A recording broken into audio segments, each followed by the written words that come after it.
E aí, pessoal, preparados para uma viagem no tempo?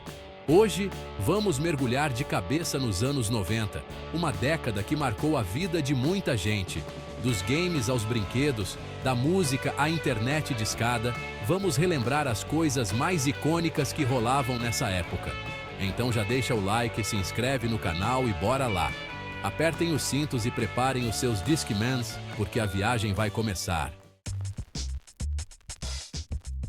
Gente, vocês lembram como era a internet nos anos 90? A internet discada era o que tínhamos, e se você viveu essa época, com certeza lembra do barulhinho inconfundível do modem tentando conectar. E não pensem que era só conectar e pronto. A internet era lenta, muito lenta. Uma página podia levar vários minutos para carregar. E se alguém atendesse o telefone enquanto você estava navegando, pronto, conexão derrubada na hora. Era de chorar. Mas sabe o que é mais legal? Apesar de todas essas dificuldades, a internet discada tinha um charme especial. Era tudo novo, era uma descoberta a cada clique. Era a época dos chats, dos primeiros e-mails, do ICQ. Quem lembra? A gente se conectava com o mundo de um jeito totalmente diferente e era incrível.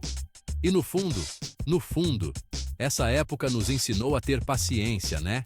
Afinal, se a gente conseguia esperar uma página carregar por 5 minutos, a gente consegue esperar qualquer coisa.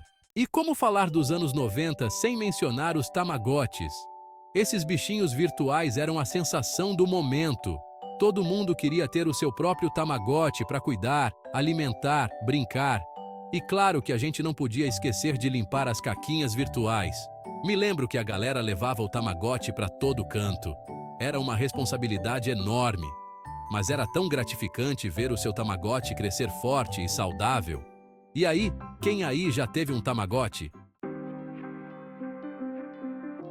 Antes da Netflix, do streaming, do download, existia um lugar mágico para quem amava filmes, as videolocadoras. Era lá que a gente encontrava os lançamentos e os clássicos. Ir à locadora no fim de semana era quase um ritual sagrado.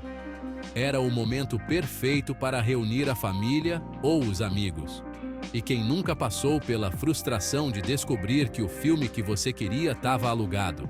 Mas mesmo com esses percalços, as locadoras de vídeo eram incríveis.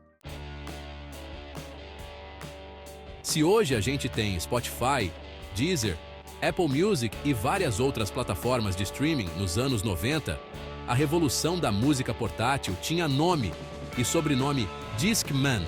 Era o que existia de mais moderno. Lembro da primeira vez que eu vi um Discman. Fiquei impressionado. Poder levar minhas músicas favoritas para qualquer lugar era um sonho. Mas claro que, como toda tecnologia da época, o Discman tinha lá suas peculiaridades, né? Se você esbarrasse no aparelho enquanto ouvia música, a música pulava. Era um pesadelo para quem gostava de ouvir música enquanto andava de ônibus, por exemplo. E para piorar, os fones de ouvido eram aqueles grandões que pareciam 2 tijolos na sua cabeça. Mas nada disso importava.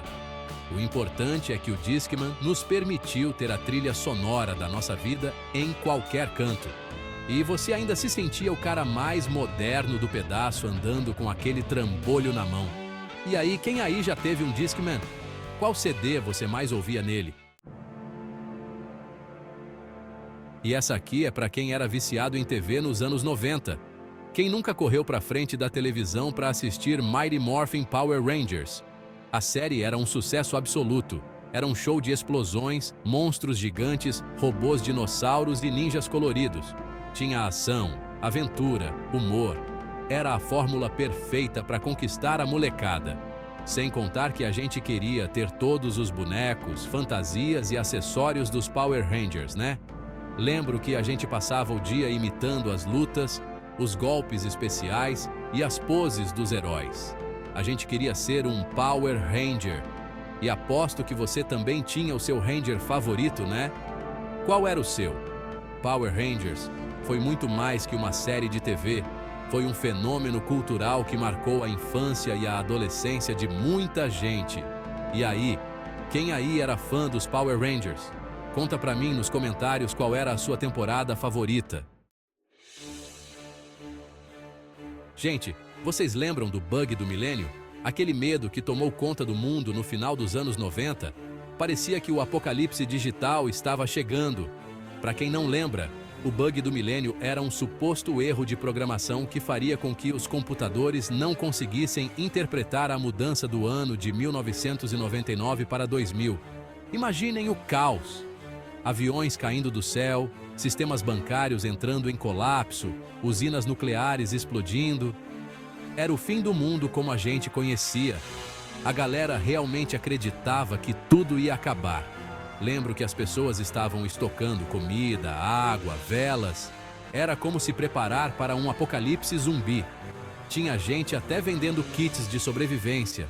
Mas, para a sorte de todos nós, o bug do milênio não passou de um grande susto. No fim das contas, o ano 2000 chegou. Os computadores continuaram funcionando, na maioria das vezes, e o mundo não acabou. Ufa! Mas que bom que a gente tem história para contar, né? E a pochete, hein? Esse acessório icônico dos anos 90 dividia opiniões. Tinha gente que amava, tinha gente que odiava, mas que a pochete marcou presença nos anos 90. Ah, isso marcou! Confesso que eu tinha um pouco de preconceito com pochete antigamente, mas hoje em dia eu acho estiloso. É prático, é fashion. E o melhor, cabe tudo dentro. Era o acessório perfeito para levar o Walkman, a carteira, o batom. Tinha gente que até colocava o Tamagotchi na pochete. A pochete era tão popular que tinha de todos os tipos, cores e tamanhos. Tinha pochete de couro, de tecido, com franjas, com taxinhas.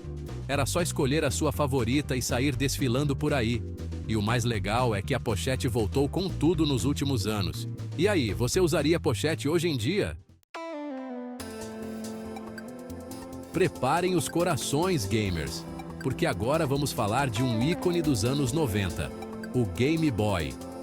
O primeiro console portátil de muita gente, o Game Boy, revolucionou o mundo dos games. Lembro que ganhar um Game Boy era um sonho de consumo. Era o que tinha de mais tecnológico. Com ele, a gente podia levar nossos jogos favoritos para qualquer lugar. Eram horas e horas de diversão garantida. E os jogos? Ah, os jogos! Quem nunca passou horas jogando Tetris, Pokémon, Super Mario Land? Eram jogos simples, mas extremamente viciantes. A gente não queria largar o Game Boy por nada. O Game Boy foi um marco na história dos videogames. Ele abriu caminho para os consoles portáteis que a gente conhece hoje. E aí, qual era o seu jogo favorito do Game Boy? Conta pra mim nos comentários. E como falar dos anos 90 sem mencionar a febre dos álbuns de figurinhas da Copa do Mundo? Era tradição. A cada 4 anos o Brasil parava para colecionar as figurinhas dos jogadores, trocar as repetidas e torcer para completar o álbum. Lembro que a gente ia para a escola com o álbum debaixo do braço, pronto para trocar figurinha com os amigos. Era a chance de conseguir aquela figurinha rara que faltava para completar a coleção. E a emoção de abrir cada pacotinho? Era como ganhar um presente. A gente nunca sabia qual figurinha ia encontrar. E quando a gente finalmente completava o álbum, era uma alegria sem fim. Os álbuns de figurinhas da Copa do Mundo eram mais que um hobby. Eram uma forma de unir o Brasil em torno da paixão pelo futebol. E aí, quem aí já colecionou figurinhas da Copa do Mundo? Conta pra mim nos comentários qual foi o seu álbum favorito. Gente, se preparem, porque essa aqui é clássica. Quem aí lembra dos celulares tijolão? Aqueles enormes pesados com antenas que pareciam chicotes? Pois é, esses eram os smartphones da época. Naquela época, ter um celular era sinônimo de status. Era coisa de gente importante. E não era para menos, né? Os celulares eram caríssimos. Mas isso não importava. O importante era fazer parte da era mobile. Lembro que as pessoas falavam no celular com o maior cuidado para não gastar os créditos. E as mensagens de texto eram limitadas a 160 caracteres. Tinha que ser criativo para mandar mensagem. Os celulares tijolão podem não ter as mesmas funcionalidades dos smartphones de hoje, mas eles marcaram o início da era mobile. E aí, quem aí já teve um celular tijolão? Conta pra mim nos comentários qual era o modelo do seu. E aí, galera, gostaram da viagem? Deu pra sentir aquela nostalgia gostosa dos anos 90? Espero que sim. Essa década foi realmente incrível e rendeu muitas histórias para contar. Qual foi a curiosidade que você mais gostou de relembrar? Me conta aqui nos comentários. E não esquece de compartilhar esse vídeo com seus amigos que também viveram essa época. Se você curtiu o vídeo, já deixa o seu like e se inscreve no canal para não perder nenhuma novidade. Um abraço e até a próxima!